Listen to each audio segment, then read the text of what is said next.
Pega um café ou um chá e vamos conversar sobre um assunto sério, que é: vale a pena vir para a Espanha sem documentação?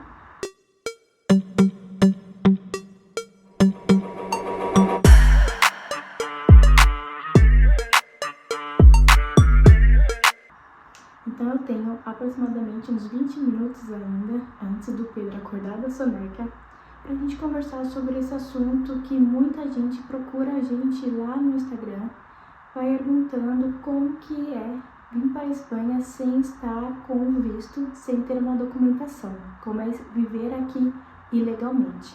Eu não vou responder essa pergunta, então eu vou falar as histórias que chegam até nós e cada um vai pensar se vale a pena ou não, né? De uma forma um pouco mais consciente.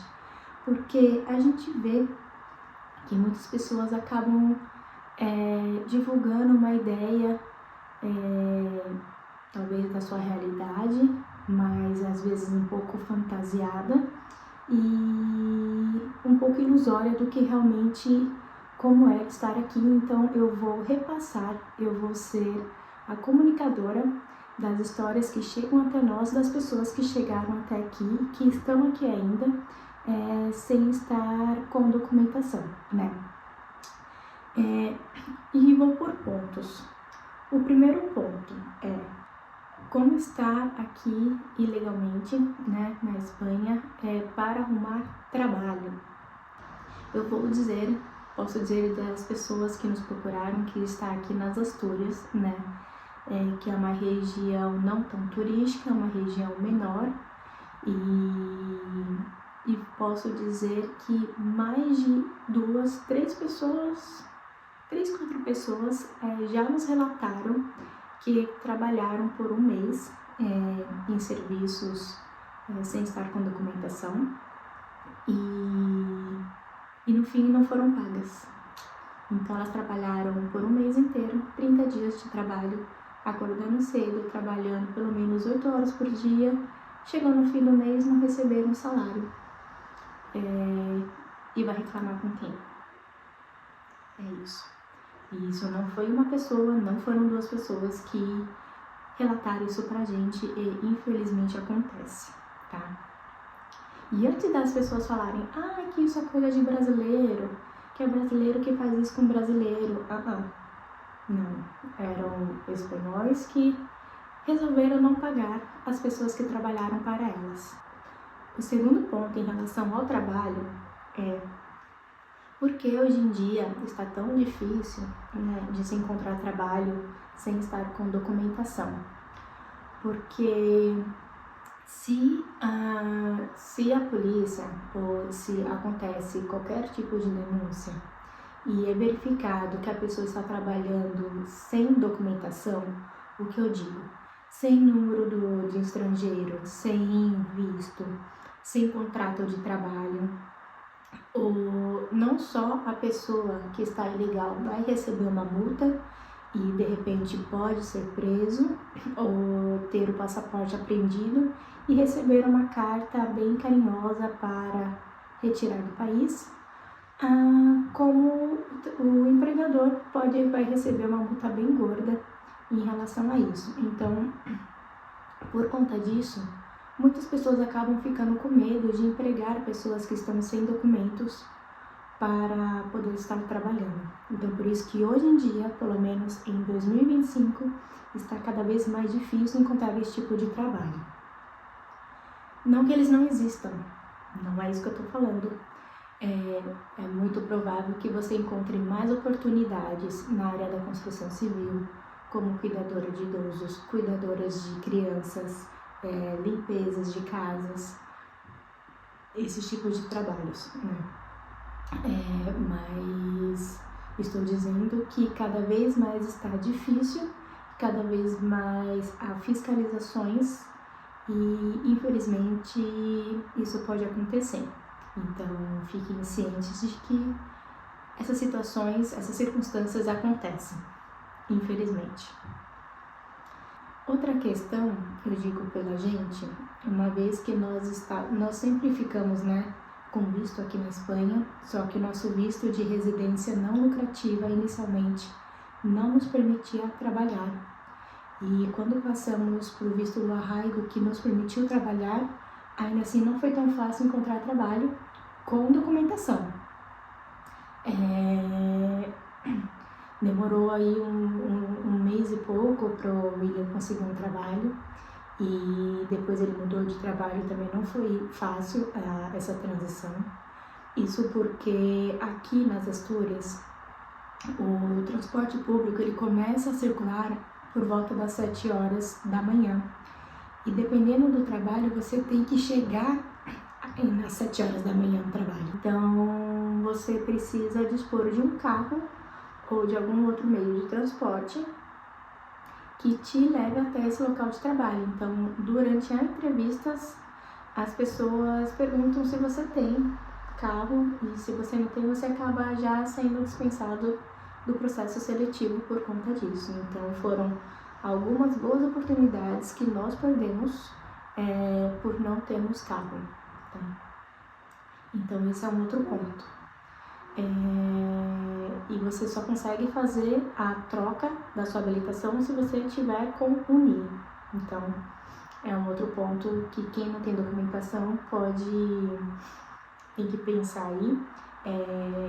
A carteira do Brasil ela é válida para dirigir aqui por somente 3 meses, que é o período de visto de turismo.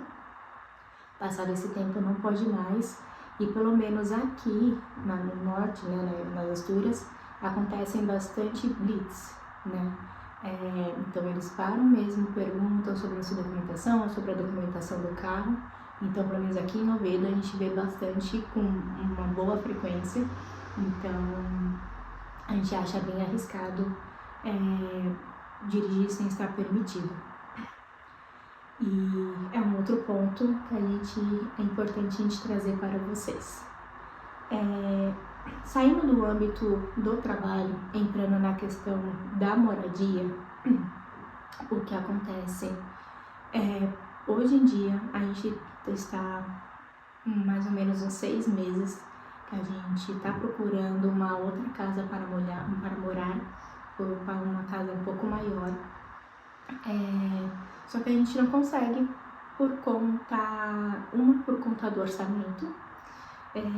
Os aluguéis aumentaram relativamente bem, então os apartamentos de 2 quartos estão cada vez mais caros.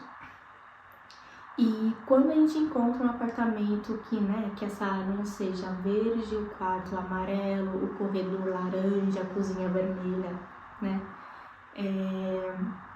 Que seja um apartamento em boas condições, de 2 quartos, dentro de um orçamento razoável, eles estão pedindo que você tenha contrato de trabalho por pelo menos 1 ano e que esse contrato seja indefinido. Esse termo indefinido é que ele não tem prazo para terminar, ele não é temporário. É como se fosse o CLT do Brasil, né? Uma vez que você assina o contrato, você não tem prazo de término.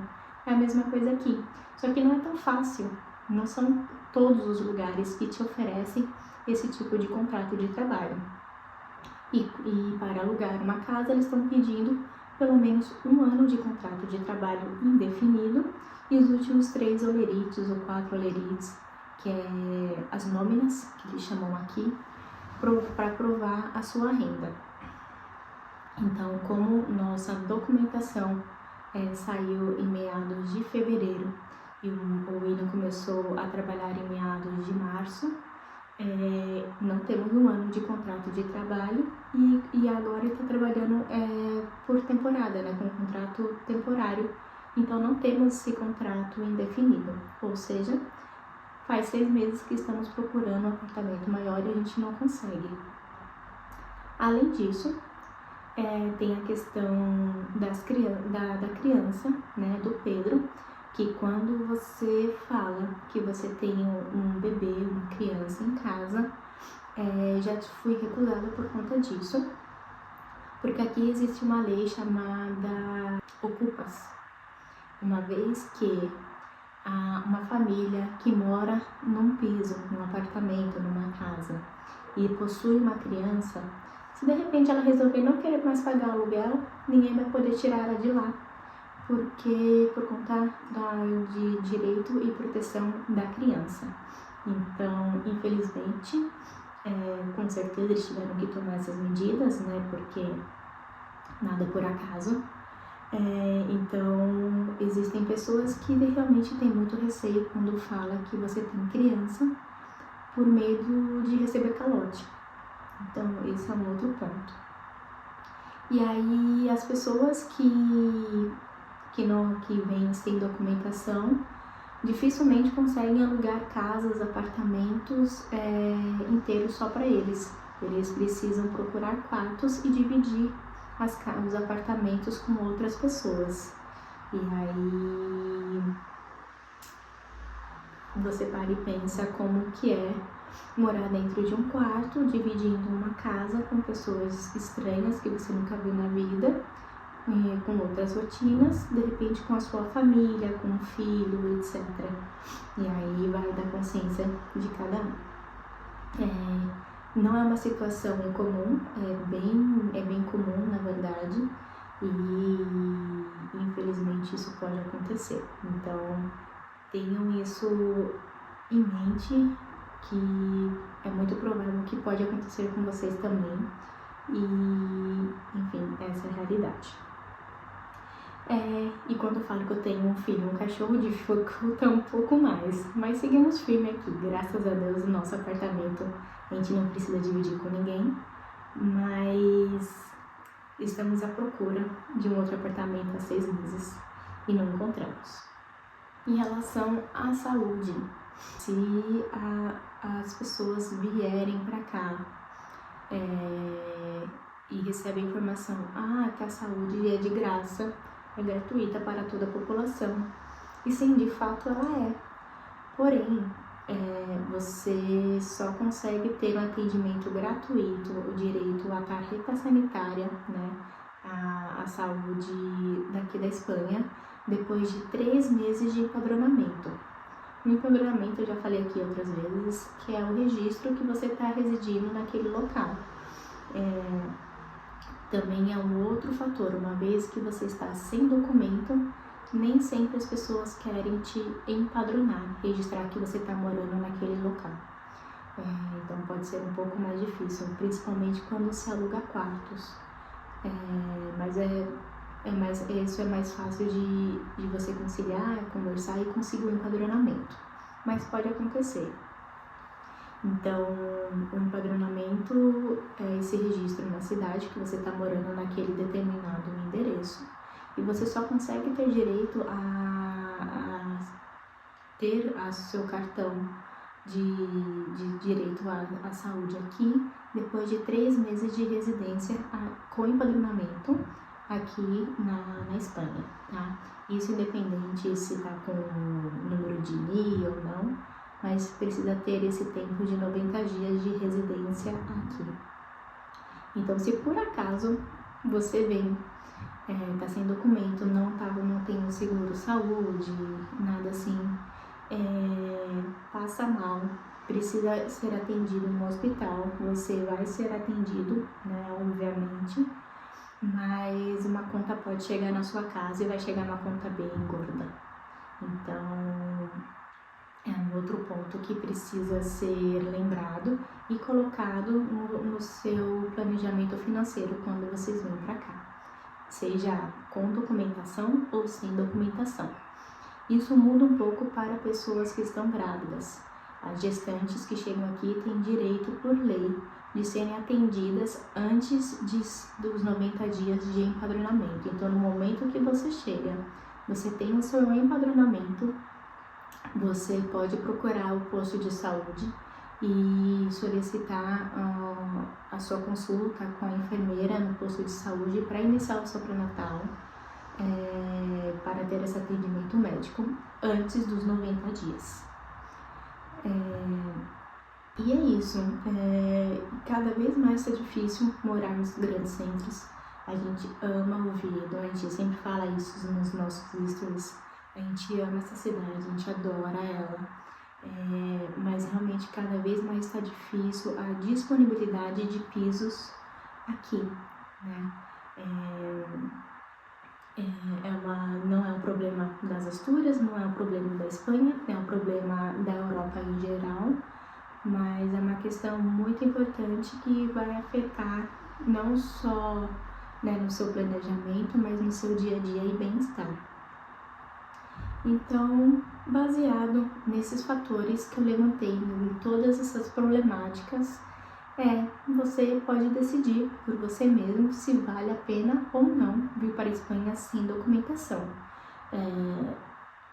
Volto a repetir, existem pessoas que vêm, que conseguem trabalho sim, que conseguem alugar um apartamento sozinho sim, mas essas pessoas não são a maioria, são na verdade a minoria, e fora os perrengues que passam por aí, inclusive correndo o risco de serem pegos pela polícia e receber um convite de retirada do país, e isso ficar para sempre no seu histórico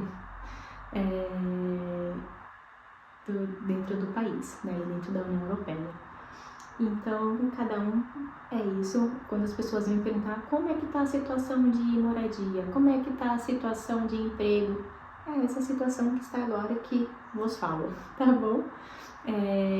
Se você tem alguma história para compartilhar, se você tem experiências, não só aqui das Astúrias, mas de outras regiões da Espanha, deixa aqui nos comentários. É importante as pessoas conhecerem as histórias, tanto as boas como as ruins, para elas virem conscientes. E o objetivo desse vídeo é isso, é conscientizar, passar as informações reais que está acontecendo, para não chegar aqui ilusionadas.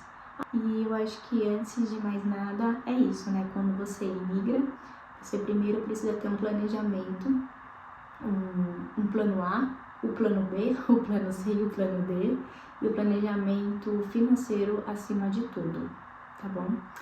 Um outro ponto que eu esqueci de falar em relação à língua, muitas vezes nós ouvimos falar: o portunhol funciona, o portunhol dá certo. Pode ser que em outras regiões, mas aqui nas Astúrias não é bem assim. Tá?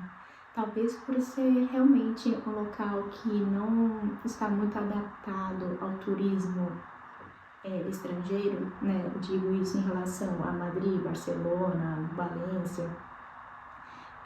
Eles são um pouco mais fechados aos estrangeiros.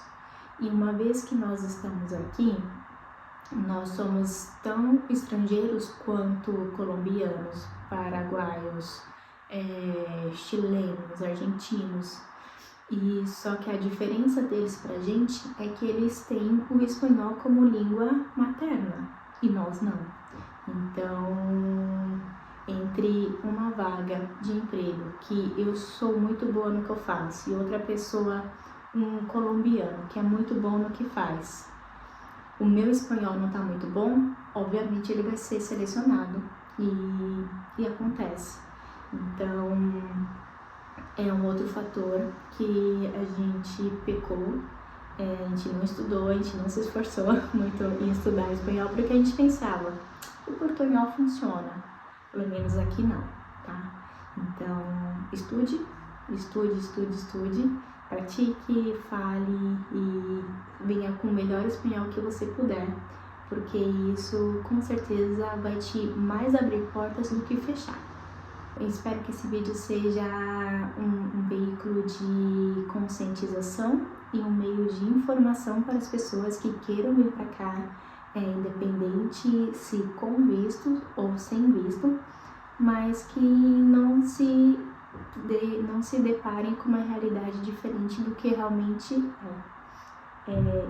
Espero que vocês tenham gostado. Deixa aqui nos comentários as histórias que vocês passaram, a experiência de vocês, porque compartilhar histórias ajuda muito, tá bom? Um beijo e até a próxima!